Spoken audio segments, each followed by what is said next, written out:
Saudações, nobres e queridos irmãos. É com muita alegria que vocês nos recebem ou nos aceitam em seus lares hoje, num domingo. Somos muito gratos pela companhia de vocês nesses momentos tão nobres e tão especiais. Dias, encontrar um caminho que nos faça construir cada vez mais. E nós sabemos que neste caminho de construção que vai do mundo físico ao nosso processo espiritual, porque ambos estão ligados, a oração e a prece é um caminho sempre muito seguro. Nós aprendemos isso lá atrás com Jesus, quando ele nos ensina a conversar com o Criador, com o Pai. E também nós vamos acompanhando esse processo ao longo das nossas existências e ao longo da vinda de outros seres iluminados que trouxeram também o papel importante da oração na nossa vida. Em função disso, nós estamos nessa coletânea tão bela que tem no final do livro Evangelho segundo o Espiritismo, uma coletânea de preces que é muito bom registrá-la. E é neste instante, e é exatamente por isso, que eu gostaria que neste momento vocês todos estivessem sempre de coração aberto e relembrando que quando houver a necessidade de um nome, de uma mentalização, na leitura nós deixaremos um espaço para que ali fique colocado o nome para a prece que está sendo direcionada. Mas antes de irmos para a prece dos livros, hoje estamos aqui com o Robson e com o Reinaldo, e eu convido vocês a nós fazermos a nossa prece.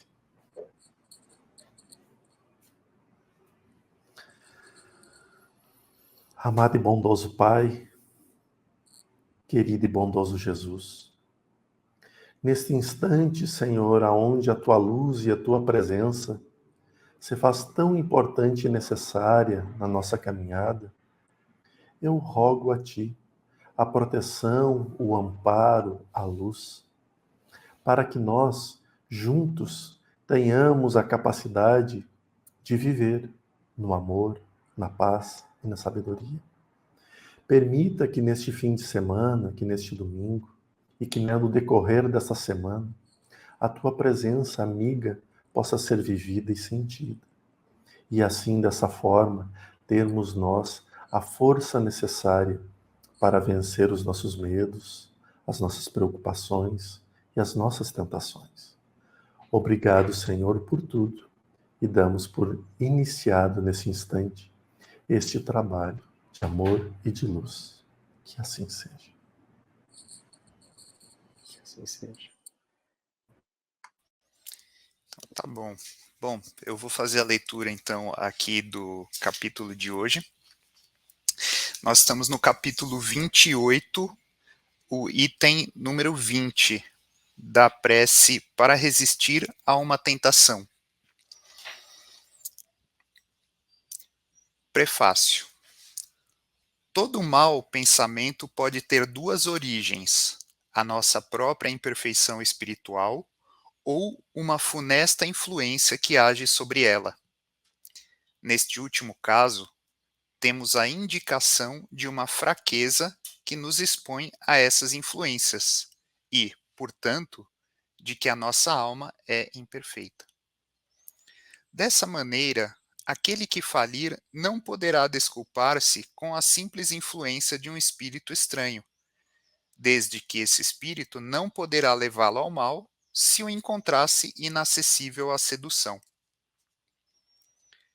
Quando temos um mau pensamento, podemos supor que um espírito malfazejo nos sugere o mal, cabendo-nos inteira liberdade de ceder ou resistir, como se estivéssemos diante da solicitação de uma pessoa viva. Devemos, ao mesmo tempo, imaginar o nosso anjo guardião ou espírito protetor, que, por sua vez, combate em nós essa influência má, esperando com ansiedade a decisão que vamos tomar. Nossa hesitação em atender ao mal é devida à voz do bom espírito, que se faz ouvir pela nossa consciência. Reconhece-se um mau pensamento quando ele se distancia da caridade, que é a base de toda moral verdadeira, quando vem carregado de orgulho, vaidade e egoísmo, quando a sua realização pode causar algum prejuízo a outra pessoa, e quando, enfim, nos propõe fazer aos outros o que não queríamos que os outros fizessem conosco.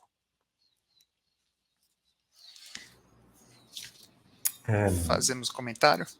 Sim, é muito interessante, porque Robson e eu, a gente vem comentando muito sobre esta questão e esta necessidade dessa transformação interna.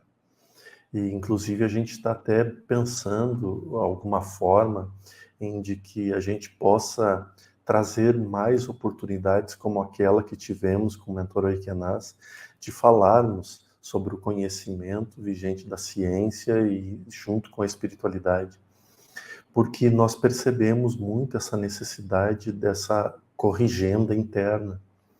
Porque, veja, às vezes, tudo que eu falo com muita propriedade, porque eu tenho experiência em brigar com Deus, né?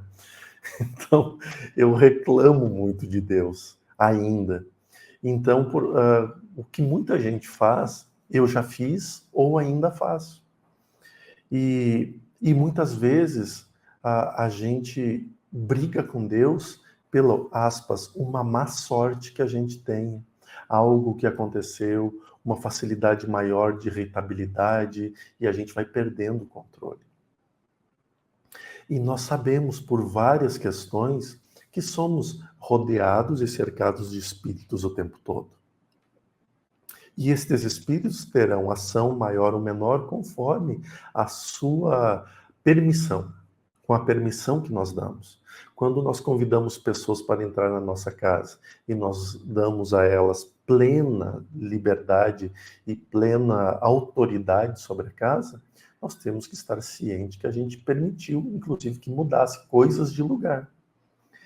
E é esse um dos pontos principais que nós precisamos tomar muito cuidado nessas questões espirituais.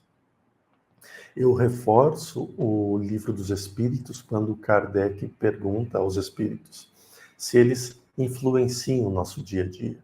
E a resposta dele é clara: sim, mais do que possamos imaginar. Às vezes são eles que nos guiam. Então, controlar as nossas tendências torna-se um fator primordial neste processo de ascensão espiritual. Já que temos todas as informações que ao nosso redor vagueiam espíritos imperfeitos, outros iguais a nós e outros superiores a nós, nós sabemos que a faixa de escolha vibracional será dada pelas nossas ações e pelas nossas atitudes. E esses terão maior ou menor ação sobre nós. Então, a corrigenda moral, né, a cura moral, ou de uma forma linda, bela e mais suave, a reforma íntima se faz necessária. E esta prece, ela vem exatamente para que a gente possa olhar com este olhar de mais atenção. O que me veio na mente foi uma coisa bem mais popular, eu vou chamar assim, né? Mas só para ilustrar a sua explicação, que foi brilhante. Mas sabe quando você está diante de uma coisa que você sabe que não vai te fazer tão bem, mas você está com vontade de fazer, né? Aí vem aquela musiquinha na cabeça assim, aí que mora o perigo, aí que eu caio lindo, né? Aí você sabe o resto da música. Então, quando vem essa musiquinha na cabeça, é porque no fundo a gente sabe que aquela coisa lá não vai prestar. Só que eu tô com vontade de fazer, né? Então, acho que essa prece tem muito a ver com isso, com esse momento assim, que eu tô nessa duvidazinha, no fundo eu sei que eu tô com vontade de fazer, mas eu sei que vai dar ruim.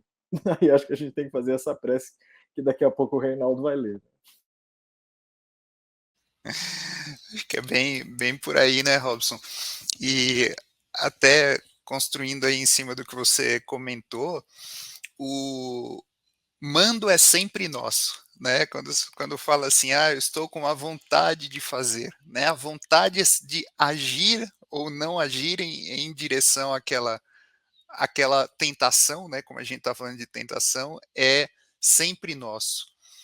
E tanto os espíritos protetores como espíritos, né, que não têm boas intenções ali no momento e querem nos sugerir coisas ruins, eles não podem mexer com o nosso livre-arbítrio. Né? Isso, boa parte da literatura espírita aborda que o livre-arbítrio é soberano, né? É nosso e o mando é nosso. Então, eles sempre podem dar sugestões, né? Mas cabe a nós decidirmos se vamos fazer ou não. E aí, obviamente, tem as coisas que são nossas também, né? A gente tende a botar a culpa, é tudo espírito obsessor que está falando para eu fazer isso. Obsessor não, às vezes é uma coisa que está dentro da gente mesmo e que a gente veio para transformar. E que bom quando a gente não faz, que a gente está justamente exercendo essa transformação. Né? Acho que pode ler a prece, então, Reinaldo. Então vamos à prece.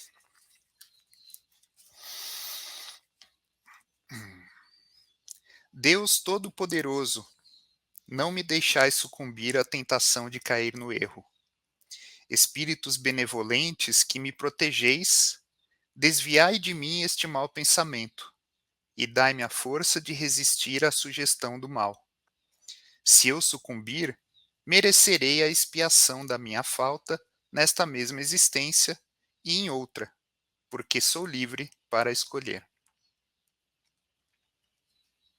Assim seja. É uma prece bem curtinha, acho que dá para ser feita várias vezes por dia.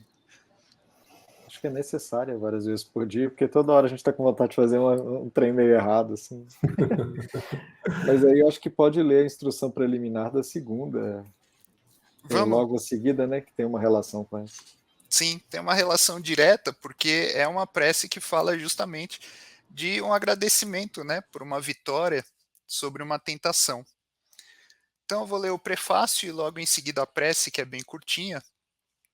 Aquele que resistiu a uma tentação deve o fato à assistência dos bons espíritos, e cuja voz ouviu.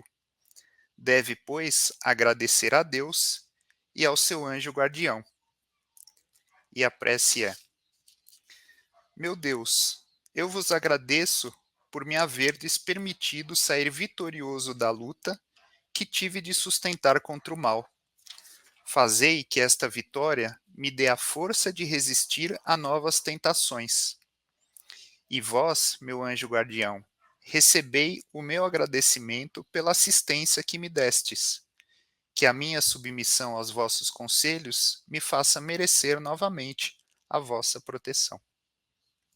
E assim seja. Que assim seja. Eu acho que essas duas preces, né, ainda estão muito relacionadas com aquela fase que a gente ainda segue muito o instinto. E tem hora que o nosso entendimento já compreende que o nosso instinto não é adequado naquela hora, mas o instinto ainda tem uma força muito grande sobre a gente, né? Então, por isso que tem uma luta. Acho que à medida que o nosso instinto evolui e se transforma num sentimento, e esse sentimento está equilibrado, né? Essa luta não vai acontecer mais. Então, é como se aí, essa fase que a gente tem, como se fosse um desenho da Disney, né? Um diabinho e um anjinho na nossa cabeça falando o tempo inteiro, é como se os dois fizessem as pazes, pronto, agora a gente entendeu o que deve fazer, né? Não precisa mais ter essa divisão interna. Sempre quando eu penso em tomar uma escolha, eu enxergo o pato Donald, né? Os dois patinhos Donald, um de cada lado, um mandando ferrar e o outro mandando sossegar. Essa imagem ficou gravada na minha infância, né? Então aparece sempre. E uma das coisas que nós precisamos ter sempre em mente nesse processo é que quando a gente fala em reforma íntima, em transformação, nós não estamos aqui querendo ou imaginando ou sugerindo que que todo mundo tem que ser perfeito. Não, não é isso. Nós precisamos estudar, nós precisamos ler, nós precisamos discutir ainda muito sobre todos os assuntos, porque todos nós ainda falhamos.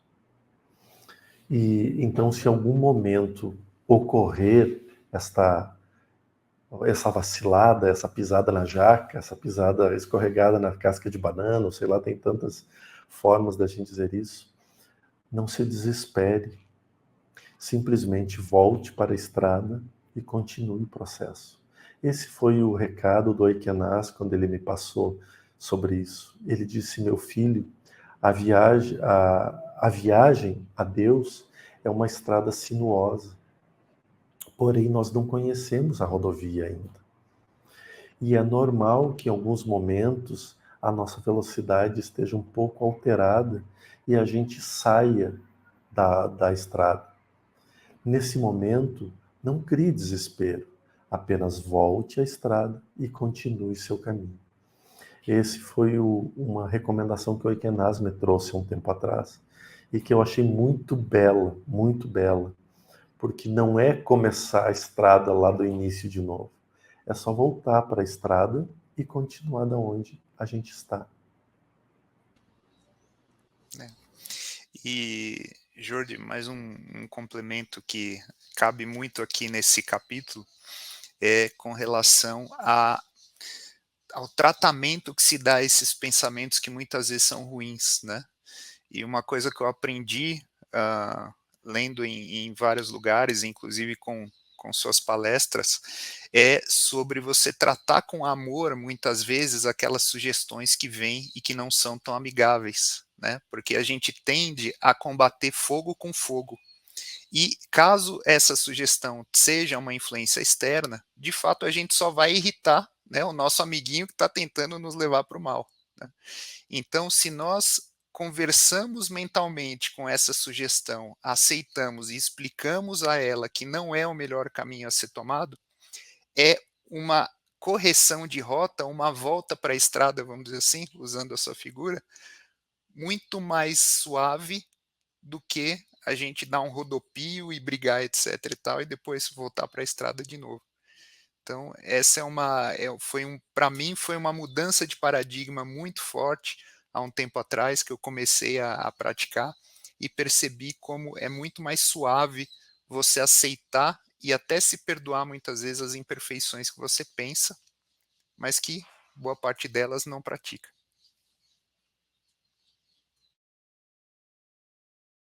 Vamos encerrar, Jordi? Você faz o encerramento, Robson? Faço o encerramento.